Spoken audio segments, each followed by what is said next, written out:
Este video va a ser totalmente distinto a todo lo que yo he hecho anteriormente. Hello, I am Dr. Marcos Vélez and I am... Quizás es de los más vulnerables también. And in fact, after Maria, La verdad es que Spanish, I don't have anything in English. hablar inglés le da miedo a tanta gente y probablemente a ti también te ha dado mucho miedo. Exactly. Yes. Así que si tú eres de aquellos que desea hablar inglés, que desea aprender inglés, pero el miedo te tiene detenido, yo te invito a que te quedes porque te voy a contar mi historia, cómo fue que yo aprendí inglés. Y te invito a que te quedes hasta el final porque te voy a proveer algunas estrategias basadas en las propias experiencias que yo viví. Bueno, esta es mi historia. Vamos para encima. Let's go on. Welcome back to this channel. This is Profe Marcos Vélez, and if you haven't subscribed, I invite... Permiso. Esta parte la hacemos en español, ¿ok? Ok. Si tú no te has suscrito a este canal, yo te invito a que le eches un ojo y veas que todo lo que hay aquí es extraordinario para tu vida estudiantil. Así que suscríbete, te espero. Ahora sí, vamos a lo que vinimos. Bueno, desde muy pequeño yo tomaba clases de inglés en la escuela porque en Puerto Rico tomar clases de inglés es obligatorio en todos los niveles. Pero yo conozco muy pocas personas que han aprendido inglés de esa manera. Y no tiene que ver con la calidad de los maestros, saludos a mis amigos maestros de inglés, sino con muchos otros factores, factores sociales, factores sistémicos que impiden que en la escuela los estudiantes puedan aprender propiamente el inglés. Y aunque tomamos la clase de inglés, la realidad es que muy pocas personas salen hablando inglés de la escuela. Entonces yo de niño tenía un vocabulario de inglés bien amplio, tú sabes, yo te sabía decir chicken, hen, like pencil, boy, window, door, floor. Extraordinario. Vocabulario amplio. Y eso obviamente me lo enseñó la canción aquella que no sé si en tu país la cantan: pollito, chicken, gallina, hen, lápiz, pencil y pluma. ¿No? Así que mi vocabulario era muy poco. Y la verdad es que yo no podía decir que yo hablaba inglés y mucho menos que yo entendía inglés. Entonces cuando después yo escuchaba canciones en inglés y no entendía lo que cantaban, yo las cantaba como quiera, tú sabes.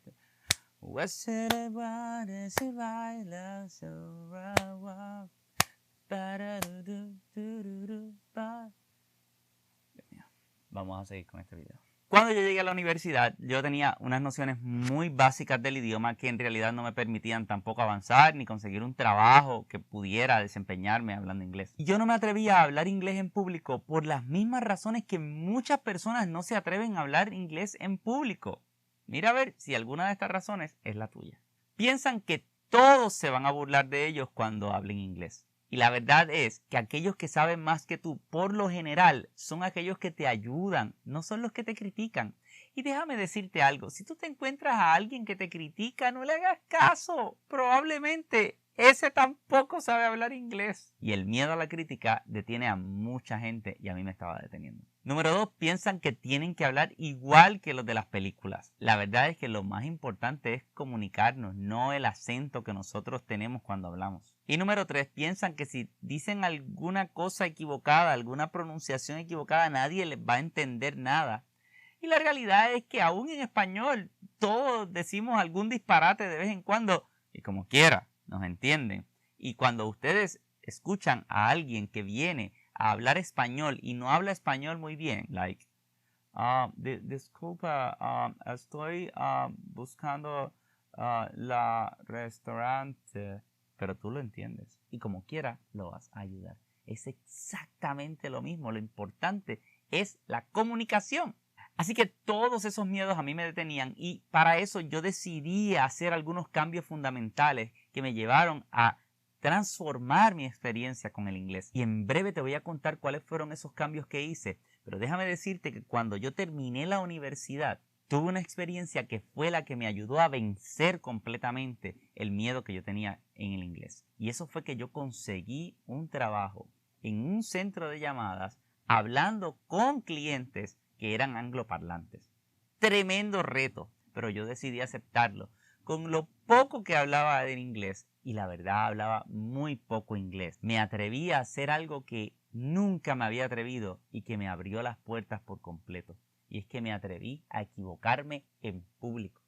Sí, atreverse a equivocarse es uno de esos permisos que te tienes que dar cuando vas a comenzar a hablar inglés. hay que atreverse a equivocarse y hay que atreverse a equivocarse en público, porque ahí es donde vamos a soltarnos y ahí es donde vamos a mejorar realmente. Así que el año que estuve trabajando en esa compañía fue muy importante para mí y además está decir que me transformó completamente porque pude soltarme, pude entender mejor los diferentes acentos y cómo la gente me hablaba y también pude expresarme mejor.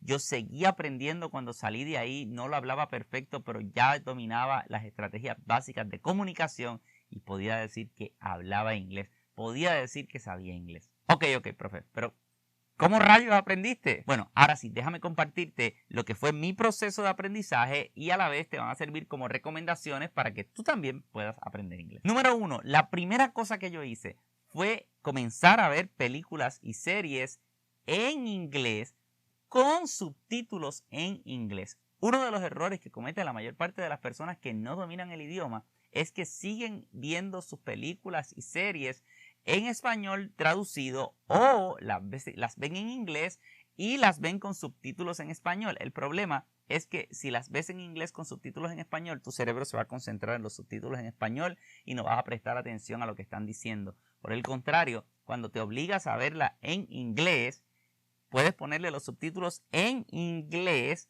para que puedas hacer la correlación. A mí me ayudó mucho porque de esa manera yo podía relacionar mejor lo que estaba escuchando con lo que estaba viendo y así podía saber cómo se pronunciaban muchas palabras. Sí, es cierto, no entendía muchas cosas que pasaban en la película, pero podía ver la película una y otra vez o alguna serie una y otra vez y eventualmente el cerebro va acostumbrándose a escuchar el idioma. Te acostumbras a ver cómo habla la gente normal, te acostumbras a las pronunciaciones rápidas, te acostumbras a los diferentes acentos y eso va acostumbrando tu oído para que puedas entender mejor, pero tienes que darte la oportunidad de escuchar y ver películas en inglés. Recuerda, subtítulos en inglés también. Lo otro que hice que se parece a esto es que escuchaba música en inglés. Decidí escuchar música en inglés y al inicio ciertamente no entendía muchas de las cosas, pero mira lo que hacía. Escuchaba la música y leía la letra y eso también me daba la oportunidad de relacionar pronunciación. Podía ver cómo se pronunciaban las palabras. Claro, muchas cosas las buscaba en el diccionario para saber qué significaban, pero eventualmente también estaba entrenando el cerebro a poder entender otro tipo de pronunciación de una manera mucho más rápida y fluida. Lo tercero es que me puse a leer en inglés. Cuando me asignaban lecturas en la universidad que yo no entendía, no las traducía inmediatamente, sino que me daba la oportunidad de leerlas, de decirle al cerebro que intentara entender lo que estaba leyendo, porque hay 2 o 3 palabras que yo sí entendía y algunas las buscaba en el diccionario y mira lo que pasa. Cuando yo iba buscando algunas palabras en el diccionario, eventualmente el cerebro lograba completar la oración aunque hubiera una que otra palabra que yo no entendía porque ya tenía bastante el sentido de la oración. De paso estaba aprendiendo más vocabulario y eso era muy útil porque podía aprender más vocabulario. Así que leer las lecturas en inglés me ayudó muchísimo a exponerme a algo que no estaba entendiendo, pero para acostumbrar al cerebro a entenderlo de una vez y por todas. Número 4, yo dejé de intentar hablar como americano. Sí, una de las cosas que le pasa a mucha gente es que quieren hablar como los estadounidenses. Pues mira, todo el mundo tiene un acento. Los estadounidenses no hablan igual que los ingleses y nosotros los latinos no hablamos igual que los estadounidenses y no tenemos que hablar igual que ellos porque nosotros somos latinos. Así que vamos a hablar el inglés como los latinos. Y sí, tenemos acento latino, no importa. Pronunciamos las palabras distintos, no importa. Después que tengamos una pronunciación correcta, si la manera en que la pronunciamos es distinta a ellos, no importa. Lo importante es que nos comuniquemos correctamente. Así que yo me quité eso de la mente y comencé a hablar como lo que soy, latino, puertorriqueño. Así que yo hablaba inglés como puertorriqueño. Un aspecto técnico que me ayudó en el proceso de aprender fue tratar de memorizarme la mayor cantidad de verbos irregulares que yo pudiera. De esa manera podía entender cuando algunas palabras estaban de otra manera y ya sabía que era que estaba en pasado. Eso también me ayudó a aprenderme lo que es la modalidad de los verbos en pasado, ¿verdad? Cómo un verbo se convierte de presente a pasado y de esa manera pues ya podía, ¿verdad? Para no hablar así como Tarzan, ¿verdad? Poder pronunciar las palabras en pasado, presente, futuro. Son reglas básicas que puedes encontrar en cualquier libro de inglés, cosas sencillas que te van a ayudar a mejorar poco a poco. Y finalmente, cuando estaba escribiendo, y el proceso de escribir es un poquito más complejo, pero yo comencé a usar Grammarly. Déjame decirte, esta aplicación Grammarly es extraordinaria porque te ayuda no solamente a trabajar con aspectos ortográficos, sino que te ayuda a trabajar con el sentido de la oración. Claro, es posible que si ya usas, por ejemplo, Microsoft Word o alguno de estos programados, tengas alguna ayuda a la hora de la corrección. Pero déjame decirte que Grammarly tiene inteligencia artificial mucho más avanzada y que te va a ayudar a poder escribir de manera profesional, y si pagas la versión Pro, te vas a dar cuenta que tienes una cantidad de sugerencias y ayudas que va a hacer que tu escrito se vea mucho mejor, se entienda mejor y a la hora de que las personas lo lean van a tener una mejor impresión. Te voy a dejar un enlace ahí en la descripción para que si te interesa descargues Grammarly. Tiene una versión completamente gratis que puedes utilizar y probarla y vas a ver lo que te estoy diciendo. Estoy seguro que te va a ser muy útil. Espero que esta historia te motive a perder tus miedos y a de una vez y por todas hablar inglés. Déjame saber en los comentarios cuál es tu experiencia, cuál es tu historia y así podemos compartir juntos esta historia de crecimiento. Hasta la próxima.